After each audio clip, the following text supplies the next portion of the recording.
Hello everybody, this is Mr. Diamond. This is going to be our first actual video for advanced chemistry. We're going to kind of just run through some solubility rules. That's our goal for today.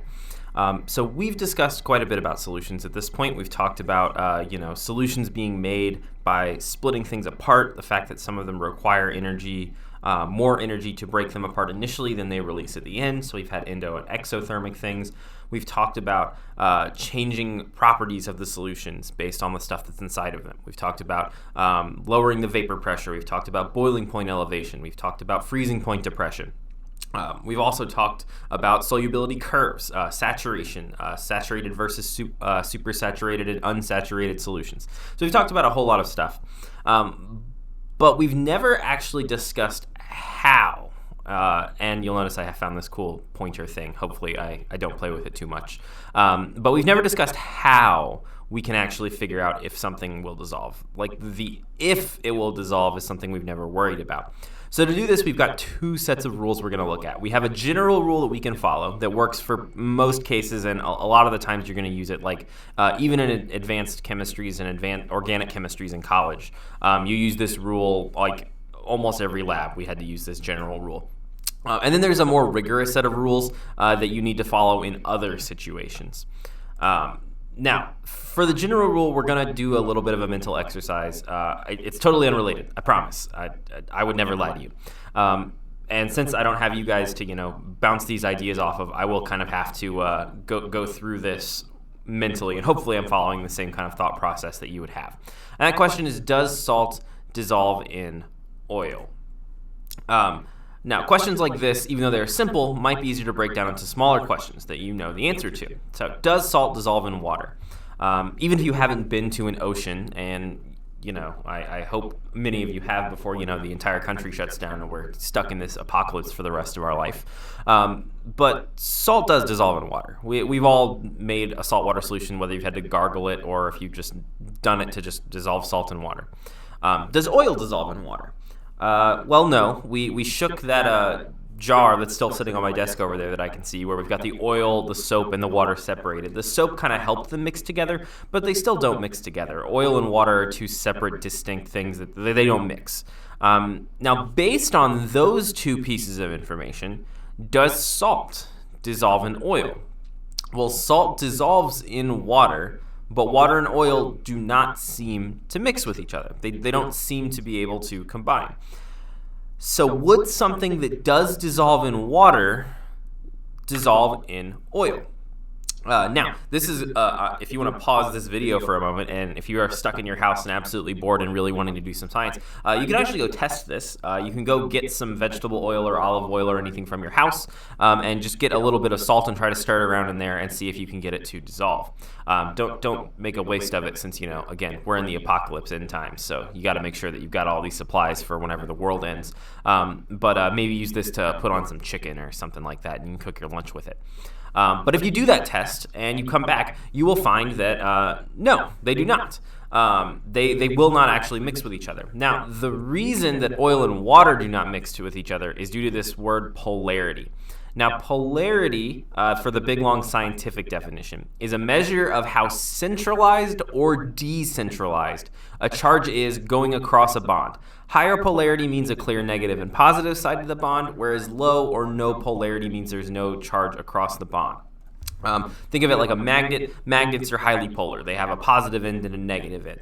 But certain molecules don't have very much, if any, of that kind of polarity going across their bond. Because of polarity, we actually have our first rule, and that rule is like dissolves like. And no matter how high up in the chemistry tiers you go, whether you're taking only this class or you're planning on going to college, like dissolves like is going to hold, and you're going to probably be using that in like a lot of your classes. The general idea there, though, is that solutes that are polar will dissolve in polar solvents, and non-polar solutes will dissolve in non-polar solvents. So because oil is non-polar and water is polar, they will not mix. Because salt is an ionic compound, it will split apart in a polar solvent, whereas oil, being nonpolar, will not actually be able to split it apart. So that's our first kind of general rule. The other rules are a bit more complex, but they do work more often. For example, like dissolves like doesn't work 100% of the time. There are going to be some examples where there's more complex things at play, but these rules work a lot more often. There are still going to be exceptions because this is chemistry, this is science. Everything's dumb and has way too many exceptions to way too many of the rules. But this is going to cover way more cases than just assuming that like dissolves like and that's all you need to do every single time.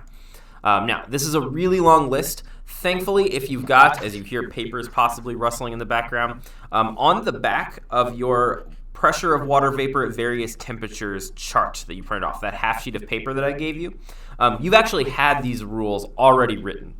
So rule number 1, all salts that contain group 1 cations or ammonium ions, which on there it says NH4+, are soluble all the time, regardless of what they're attached to. It doesn't matter what the negative piece is. Those things are so reactive. Lithium, sodium, potassium, rubidium, all of them are so reactive, they will actually split apart. They're so close to having that, they just need to lose that one electron, and they can ditch that electron by separating apart when they're in solution. All salts that contain acetate or nitrate anions, so if their negative piece is C2H3O2 or NO3, they're also soluble regardless of what the positive piece is. So it could be like a lithium acetate or sodium acetate, but you could also have something like sodium nitride with just an Na3N. Na3N would be sodium nitride. That one is soluble. It doesn't matter that nitrogen is not clearly stated on this list. Because it has a group 1, it's soluble. Same thing with rule 2. You could have mercury acetate. As you'll see kind of further down here, mercury is usually something that tends to be insoluble. But because it's with acetate, acetate will dissolve regardless of whatever it's attached to in the positive pieces.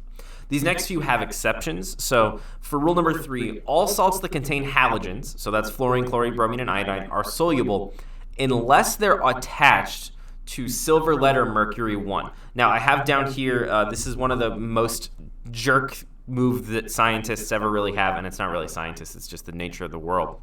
But mercury 1 is actually Hg2 with a +2 charge. I'm not really going to expect you to have that memorized. I'll probably more clearly state that somewhere or put that on the tests for you to actually have access to. But sodium chloride, for example, is soluble. And if we just pick something that's not one of these three, like if it was calcium chloride is also soluble. But if it's silver chloride, that would be insoluble, or lead bromide, or mercury 1 iodide. All of those would be insoluble because they are exceptions to this soluble rule.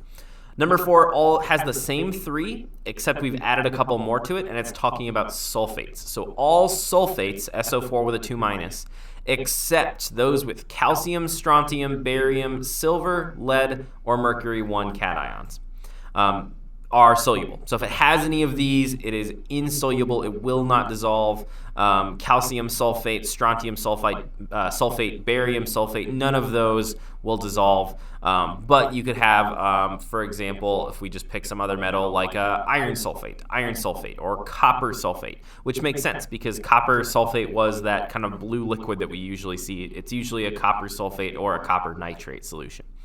Now, finally down here, we have our insoluble categories. Carbonates, hydroxides, phosphates, oxides, sulfides. All of them are insoluble unless they were already mentioned in Rule 1. So most of the time when we give rules, they don't actually have to follow a specific order, but this one does need to go 1 to 5, not because of any like weird prerequisites. It's just if it has a group 1, you can stop. If it has an acetate or nitrate, you can stop. If it contains halogens, you just check. It's kind of going in order of the ones that take priority. So do not start here and go, oh, it's a hydroxide. That must mean that it's insoluble. Well, if it's sodium hydroxide or ammonium hydroxide, no, it is soluble because of Rule 1, because of this first rule up here. Now, I did mention there are exceptions to this. The only exception that I actually expect you to know is an exception to this rule. Otherwise, you can just always go back to these sets of rules right here, is that calcium hydroxide is a soluble substance. It is an exception to that rule. It is actually going to be soluble. Now, I'm going to go ahead and cut it off here. This we're going to pick up tomorrow, question mark. I actually think I'm going to give you a worksheet tomorrow that you'll do based on just practicing telling if something is soluble or is insoluble. But we are going to be ending up applying this to our final thing of this chapter, which is going to be net ionic equations. But like I said, I don't want to get too much ahead of myself. If you have any questions, leave them in the box to the right, or you can email me if you have any questions like that. If I'm too loud or too quiet in this video, if I need to adjust my mic, I am recording at school right now. Hopefully, I'm usually recording at my house because I think the quality will be a little bit better. So let me know if you have any questions, if there's anything I can do to make this a little bit more clear or make this a little bit easier of an experience. Hope everybody's enjoying the first day of quarantine. I will see you eventually, but you will hear from me, at least, soon.